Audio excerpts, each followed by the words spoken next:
Salut, c'est Olive. Aujourd'hui, vous l'avez vu dans le titre, on se retrouve pour un book haul.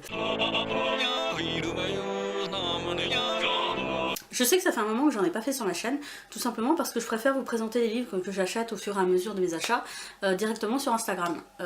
Donc là, le mois de décembre, c'est vrai que ça fait un moment que j'en ai pas fait, mais bon, c'est pas grave, vous aurez la surprise lors des prochains bilans de lecture, c'est merveilleux. Mais si vous n'étiez pas dans une grotte la semaine dernière, vous savez qu'il y avait le salon de Montreuil, voilà, le salon du livre de jeunesse. Et comme tous les ans, eh bien, j'y suis allée et je ne suis pas revenue les mains vides, évidemment. Donc samedi dernier, je me suis rendue au salon avec ma pote Alexandra. Alex, si tu passes par là. On a été extrêmement productive, on n'a jamais vu ça de notre vie. On a fait 2 fois le tour du salon en 2 heures, on avait des projets en tête. Moi j'avais ma petite liste d'achats, je savais où je devais aller et on est rentré avec plusieurs livres dans nos mains et dans des sacs qui nous faisaient un peu mal aux doigts d'ailleurs. Et voilà, donc pour Alexandra je suis pas très sûre, voilà, elle m'a laissé entendre que c'était un peu un craquage impulsif, mais de mon côté j'avais économisé, donc voilà, je peux faire mes cadeaux de Noël sans trop de problèmes, je peux faire mes 2 grosses commandes de manga qui m'attendent depuis un mois, donc ça va, je suis encore capable de nourrir mon chat, n'ayez pas peur. Donc là, on est lundi après-midi, il est 14h passées, et depuis samedi dernier, je n'ai pas sorti mes livres de mes sacs, ce qui fait que j'ai posé mes sacs dans un coin du salon. Depuis, mon chat adore jouer avec, je sais pas trop pourquoi, mais voilà, je peux enfin les sortir, je peux enfin les ranger, après vous les avoir présentés, donc je suis soulagée. 9 livres si j'ai bien compté, 9 superbes livres, oui, et il y a 3 sacs. Alors on a un petit sac, on a un sac rempli de la mort qui tue, et on a un sac rempli gentiment, mais qui a des lanières à la con, là, qui te bousillent les doigts. Je n'aime pas ce sac. Donc, en gros, ça fait tout ça, c'est un peu lourd, on va pouvoir commencer. Alors je sais que chaque stand, chaque maison d'édition avait son sac en particulier, mais pour des raisons évidentes et pratiques, j'ai un peu foutu les livres n'importe comment, donc faut pas faire gaffe au sac. On va commencer à l'aveuglette, c'est merveilleux. Et on commence avec Heartless de Marissa Meyer aux éditions PKG. Voilà, j'ai 2 fois le livre en anglais, je les ai toujours pas lus, hein, parce que j'ai tellement de trucs à lire qu'évidemment, toi plus tard, un jour peut-être, on sait pas, la surprise. Et finalement, bah, la version française m'a rattrapée. Du coup, voilà, il est sorti il y a un mois et demi si je me trompe pas, et j'avais très envie de l'avoir. Alors je suis contente, il est magnifique, regardez-le. Je sais pas quand je vais le lire, hein. Tous les livres que j'ai, je sais pas quand je vais les lire, mais je suis contente de les avoir. Mon petit plaisir coupable, Girls Online, le tome 3 de Zoéla aux éditions La Martinière Jeunesse.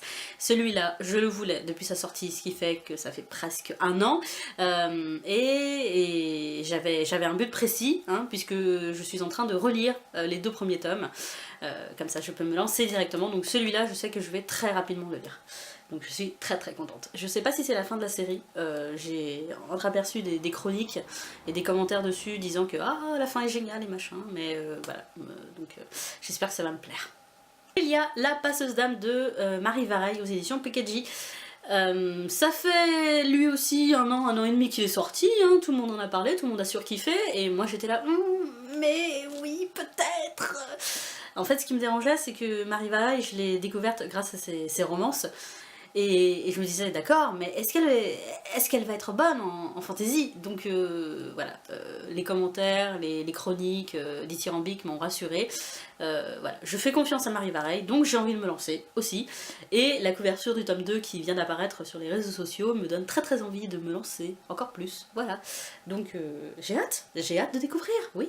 Ça, c'est un achat impulsif, il n'était pas du tout sur ma liste, on s'attendait pas du tout à le trouver dans les rayons. Il s'agit de How I Live Now, maintenant c'est ma vie, excusez-moi pour l'accent pourri, de Meg Rossoff. Alors là, je suis, hein, je lis très clairement, là, oui, je triche. Aux éditions Albin Michel, voilà. Booktube sans carton. Il se trouve que c'est un livre que j'adore. J'ai d'abord découvert le film à mon boulot. Il y avait le DVD et voilà, sur un coup de tête, comme j'adore l'actrice, je me dis allez, je vais voir. Bon, sans trop savoir de quoi ça parlait, et j'ai eu un gros coup de cœur pour cette histoire. Voilà, j'ai pas versé de larmes, mais j'étais ah mon dieu, c'est trop beau. Après, j'ai vu qu'on avait le livre au boulot, donc je l'avais emprunté. J'ai surkiffé le livre aussi. Mais je l'avais jamais trouvé en librairie parce que ça fait un moment qu'il est sorti. Et donc, voilà, Albin Michel l'a mis dans ses rayonnages pour le salon de Montreuil. Je l'ai vu, j'ai dit tu es à moi, hein, tu viens, tu es mon précieux, je t'aime beaucoup. Donc, celui-là, il sera pas dans un bilan de lecture puisque je l'ai déjà lu. Mais si ça vous intéresse, dites-le moi et j'en ferai une vidéo coup de cœur parce que franchement, cette histoire, elle est top.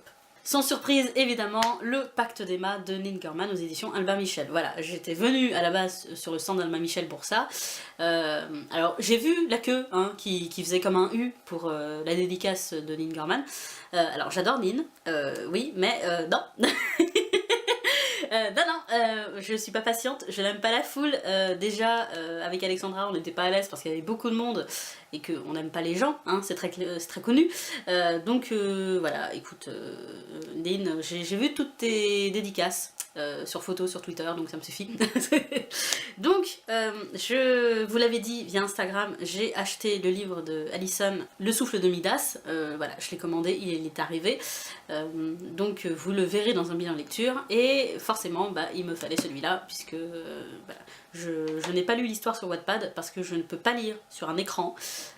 Alors, je lis les fanfictions. Sur mon téléphone, mais les romans j'y arrive pas, je sais pas pourquoi, ça me fait mal à la tête, enfin bon bref, je suis une vieille personne, et voilà, donc c'est pas le genre de lecture que je fais souvent, puisque c'est de la bitlit si je me trompe pas, mais j'aime les vampires, et puis ça a l'air assez intéressant, donc j'ai envie de me lancer, voir tout simplement. Un livre d'une grande complexité philosophique.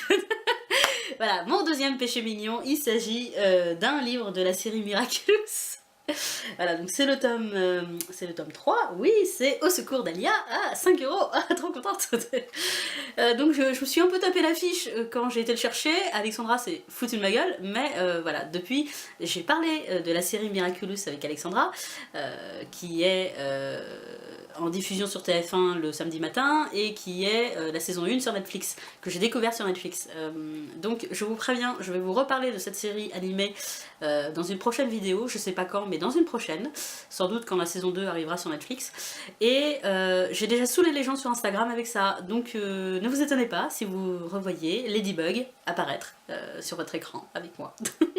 Alors je sais que c'est écrit pour les enfants de 8 à 10 ans, mais dans mon cœur, j'ai 7 ans. Voilà, donc je n'ai aucune honte à collectionner les livres de Ladybug, et c'est bien écrit, mine de rien. Et là, il n'était pas sur ma liste non plus, c'était pas une grosse surprise, mais en le voyant, je me suis dit, bah tiens, pourquoi pas. Il s'agit de tuto numéro 1, Embrasser comme une déesse, de, alors excusez-moi, Brianna R. Schrum, un nom comme on les aime, aux éditions Lumen. Je l'avais vu passer déjà l'année dernière sur le stand, puisqu'il est sorti il y a 1 an, je crois, voire plus. Et j'avais emprunté le petit fascicule là, avec les premières pages, et je m'étais dit ah c'est marrant, ça a l'air sympa, mais bon, voilà, sans plus. Et finalement, comme mon moral est un peu ces derniers temps, c'est toujours comme ça en hiver avec moi, je me suis dit allez, je le prends, ça me fait un petit livre sympathique, un peu comme Girls Online, voilà, tu te casses pas la tête, c'est léger, et allez voilà. Donc on va voir. Parce que celui-là, je l'attendais, hein, celui-là, je l'ai vu, j'ai fait oui, tu es à moi, tu es mon précieux. Il s'agit de A Good Girl de Amanda K. Morgan. Décidément, je suis nulle en nom d'auteur, aux éditions, encore une fois, Lumen. Alors, il est sorti il y a quelques mois, et quand j'ai su que ça parlait d'une fille qui était formidable, qui était parfaite et qui finalement avait des secrets, et qui en plus, d'après ce que j'ai lu, par-ci par-là, entretenait une relation avec son professeur de français, de littérature, excusez-moi, je me suis dit, ça a l'air intéressant. Donc, Alexandra l'a lu, elle m'a dit que ça lui a plutôt bien plu, donc voilà, je suis contente, je vais le lire, le dévorer. Miam, miam, miam. Enfin, le dernier, toujours aux éditions Lumen, il s'agit de Shades of Magic de V.E. Schwab, voilà, paye ton nom d'auteur. Alors celui-là aussi, tout le monde en a parlé parce qu'il y en avait plusieurs des booktubers qui avaient lu la trilogie en anglais, avaient surkiffé, et quand le premier tome est sorti aux éditions Lumen, tout le monde a dit « Oh mais c'est merveilleux, mais en plus c'est magnifique, regardez la couverture, et puis c'est génial, c'est bien traduit, c'est génial, achetez-le, lisez-le, mais qu'est-ce que vous foutez ?» Du coup, bah, comme je suis un mouton, au plus profond de mon âme, voilà, j'ai pas hésité, je l'ai pris parce que c'est un gros pavé. Mais ça m'a l'air génial puisque ça parle de monde parallèle, de Londres, d'un jeune homme mystérieux, donc il y a tous les éléments pour me plaire. Et moi aussi, j'ai envie d'être comme tout le monde et d'apprécier des bonnes histoires. Excusez-moi. Donc voilà, ce boucle est terminé. J'espère que ça vous aura plu. Donc vous avez pu le constater, à part Maintenant c'est ma vie, il n'y a pas de livre sorti de nulle part. J'ai pas fait de grandes découvertes durant ce salon. On a fait le tour de tous les petits éditeurs, mais on n'a pas craqué sur quelque chose comme l'année dernière. Voilà, je suis venue avec ma liste, j'avais un projet en tête, je vais pas chercher plus loin. Hein. Donc, il y a de fortes chances que vous ayez reconnu la plupart des livres que j'ai achetés. Je vous l'ai dit avec le dernier, je suis un mouton. J'aime bien avoir les livres que tout le monde a. Hein. Mais ça n'empêche que je vais les lire avec plaisir et que j'ai hâte de voir ce que ça va donner.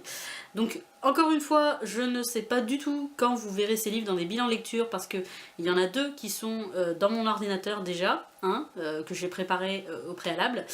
Et en ce moment, je lis plus de mangas que de livres parce que j'ai un peu de mal à me concentrer sur mes lectures. Du coup, ça va arriver. Voilà. Soyez patients, ça va arriver. Donc je vous laisse profiter de ce samedi, peut-être neigeux, peut-être pluvieux, en tout cas froid. Moi je retourne sur ma couette. Je vous souhaite de très bonnes lectures et je vous dis à la prochaine. Salut!